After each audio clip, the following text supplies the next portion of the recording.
One night, I woke up in the early hours with a feeling of absolute dread.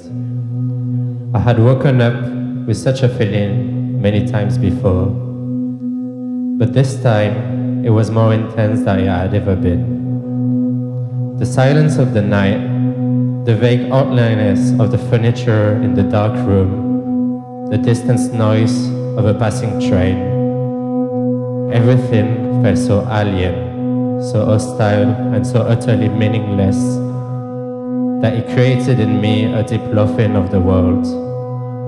The most loathsome thing of all, however, was my own existence. What was the point in continuing to live with this burden of misery? Why carry on this continuous struggle? I could feel that a deep longing for annihilation, for non-existence, was now becoming much stronger than the instinctive desire to continue to live. I cannot live with myself any longer. This was the thought that kept repeating itself in my mind. Then suddenly, I became aware of what a particular thought it was. Am I one or two? If I cannot live with myself, there must be two of me, the I and the self, that I cannot live with. Maybe, I thought, only one of them is real.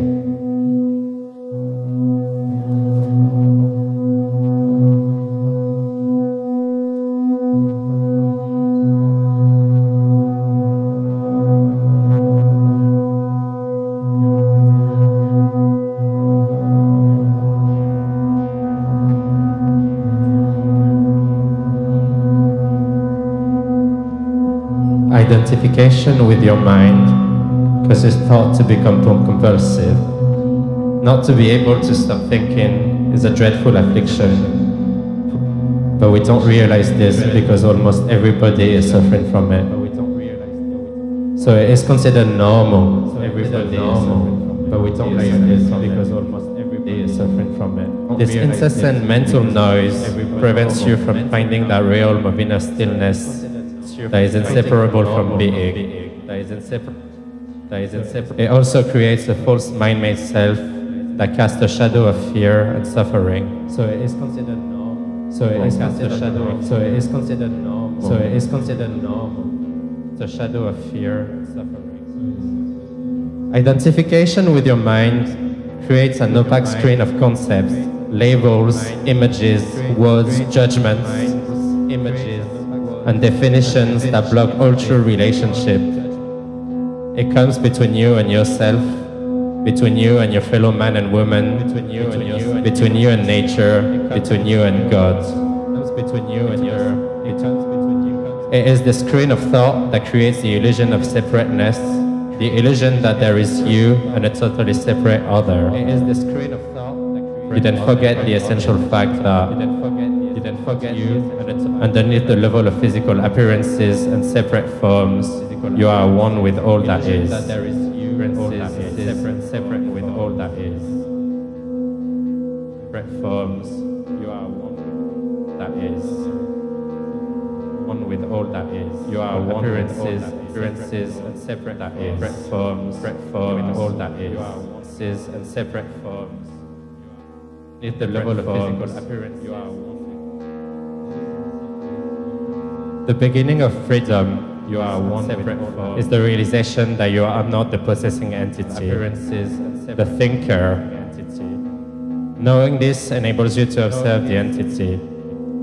The moment you start watching the thinker, a higher level of consciousness becomes activated. You then begin to realize that there is a vast realm of intelligence beyond thought. That thought is only a tiny aspect of that intelligence. That thought, you also realize that all the things that truly matter, beauty, love, creativity, joy, inner peace, arise from beyond the mind. You begin to awaken. Rise from beyond the mind. Rise from beyond the mind. You begin to awaken. Arise from beyond the mind. beyond the mind. When someone begins to awaken, goes to the doctor and says, I hear a voice in my head, he or she will most likely be sent to a psychiatrist. The fact is that in a very similar way, virtually everyone hears a voice, or several voices, virtually everyone in their head all the time. The involuntary thought processes that you don't realize you have the power to stop, continuous monologues or dialogues. The voice comments, speculates, judges, compares, complains, likes, dislikes, and so on. This comments, it may be reviving the recent or distant path, or rehearsing or imagining possible future situations. Maybe reviving the recent or distant path, possible future situations.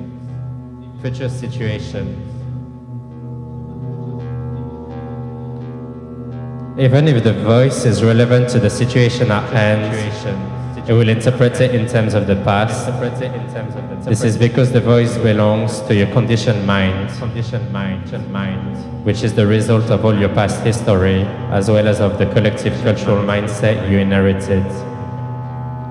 So you see and judge the present through the eyes of the past, and get a totally distorted view of it.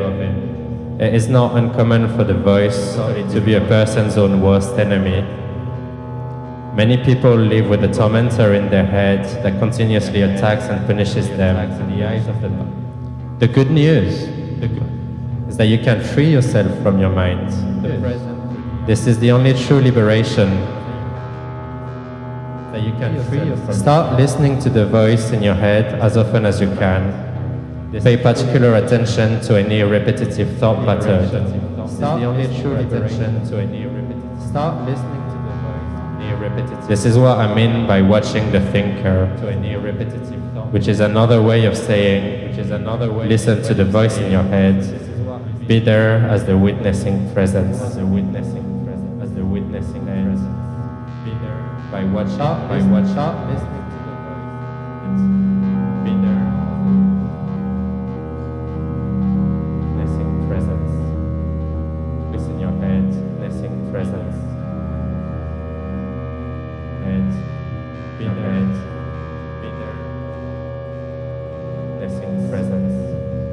Mind is not just thought.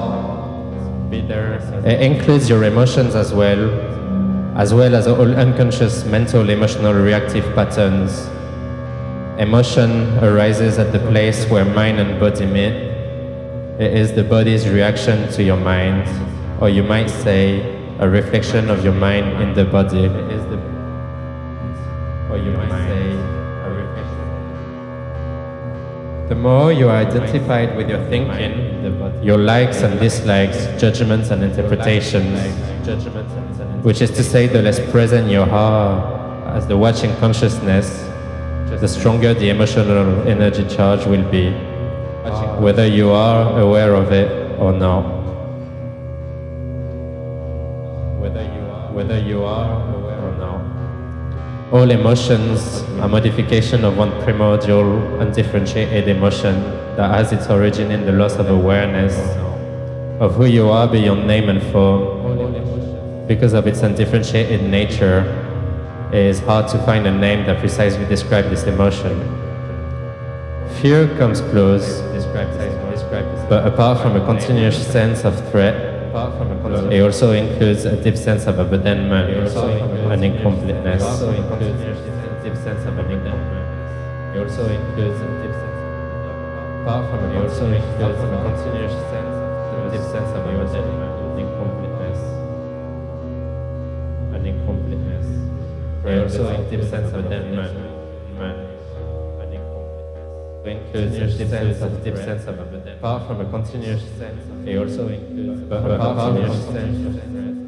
completeness.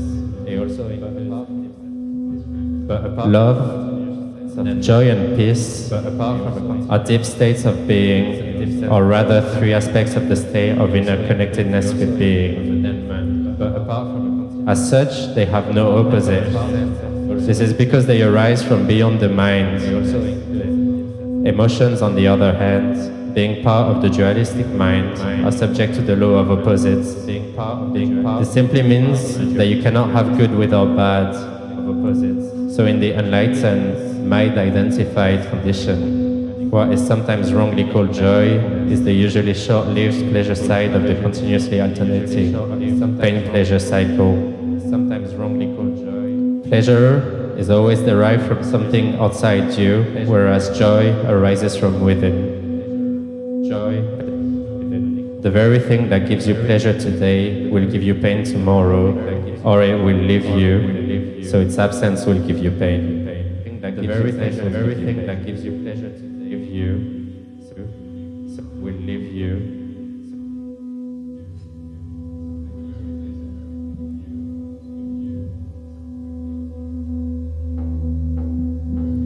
Pain is inevitable as long as you're identified with your mind. Which is to say, as long as you are unconscious, spiritually speaking. I am talking here primarily of emotional pain, which is also the main cause of physical pain and physical disease. Resentment, hatred, self-pity, guilt, anger, depression, jealousy, and so on. Even the slightest irritation are all forms of pain. And every pleasure or emotional high contains within itself the seed of pain, its inseparable opposite, which will manifest in time. Within itself, the seed of itself, which will manifest in time. Pain, the seed within itself, the seed of pain, inseparable opposite, pain, within itself, the seed of pain, opposite, inseparable opposite. The pain that you create now is always some form of non-acceptance, some form of unconscious resistance to what is. On the level of thought, the resistance is some form of judgment. On the emotional level, it is some form of negativity. The intensity of the pain depends on the degree of resistance to the present moment. And this in turn depends on how strongly you are identified with your mind. The mind always seeks to deny the now and to escape from it. In other words, the more you are identified with your mind, the more you suffer. Or you may put it like this: the more you are able to honor and accept the now, the more you are free of pain, of suffering, and free of the egoic mind. The more you are free of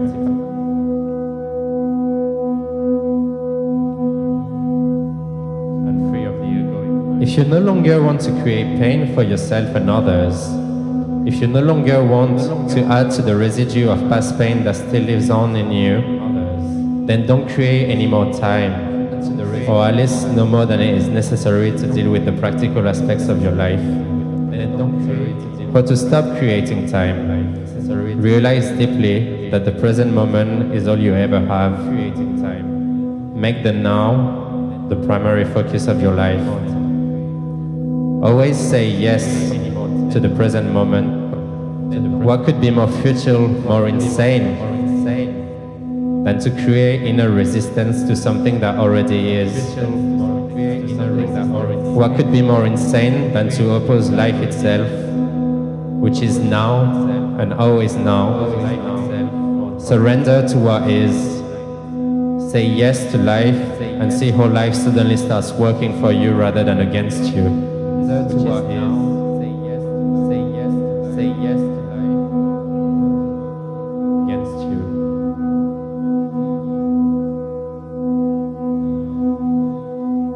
Against you.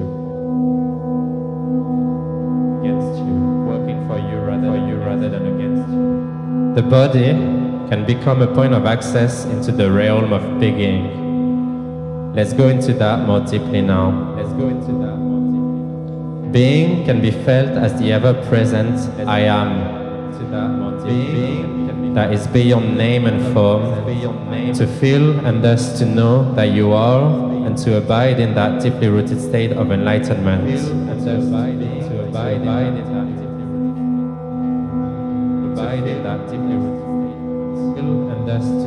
The body that you can see and touch cannot take you into being, but that visible and tangible body is only an outer shell, or rather a limited and distorted perception of a deeper reality. In your natural state of connectedness with being, the deeper reality can be felt every moment as the invisible inner body, the animating presence within you. So to inhabit the body is to feel the body from within, to feel the life inside the body, and thereby come to know that you are beyond the outer form, that you are animating presence, that you are beyond the outer form. What you perceive as a dense physical structure called the body, which is subject to disease, old age and death, is not ultimately real, is not you. Old age and death is not you, be real. But do not turn away from the body, for within that symbol of impermanence, limitation and death, that you perceive as the illusory creation of your mind, is concealed the splendor of your essential and immortal reality. Do not turn your attention elsewhere in your search for the truth, for it is nowhere else to be found but within your body. Do not fight against the body, for in doing so you are fighting against your own reality. You are your body. The body that you can see and touch is only a thin, illusory veil. Underneath it lies the invisible inner body, the doorway into being, into life unmanifested. Through the inner body, you are inseparably connected to this unmanifested one life, birthless, deathless, eternally present. Deathless, eternally present. Deathless. Is the unmanifested the same as being? Yes. The word unmanifested attempts, by way of negation, to express that which cannot be spoken, thought or imagined. It points to what is by saying what it is not. By way of negation. Being, on the other end, is a positive term.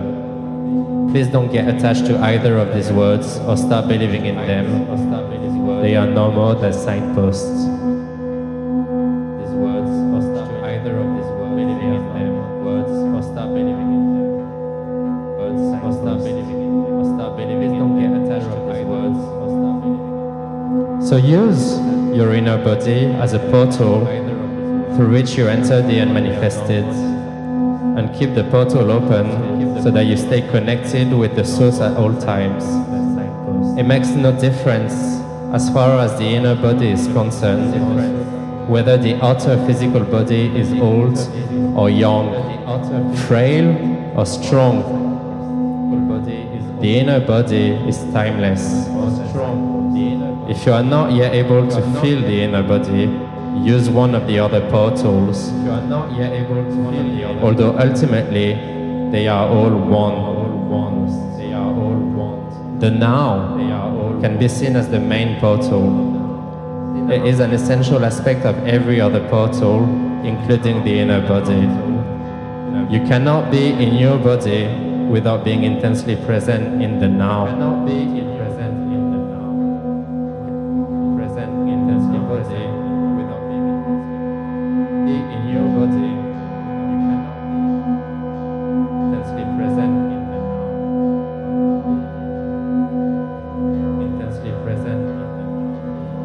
Every sound is born out of silence, dies back into silence, and during its lifespan is surrounded by silence. Silence enables the sound to be. It is an intrinsic but unmanifested part of every sound, every musical note, every song, every word, manifested part The unmanifested is present in this world as silence. You cannot pay attention to silence without simultaneously becoming still within. Still within. Silence without stillness within. You have entered the unmanifested.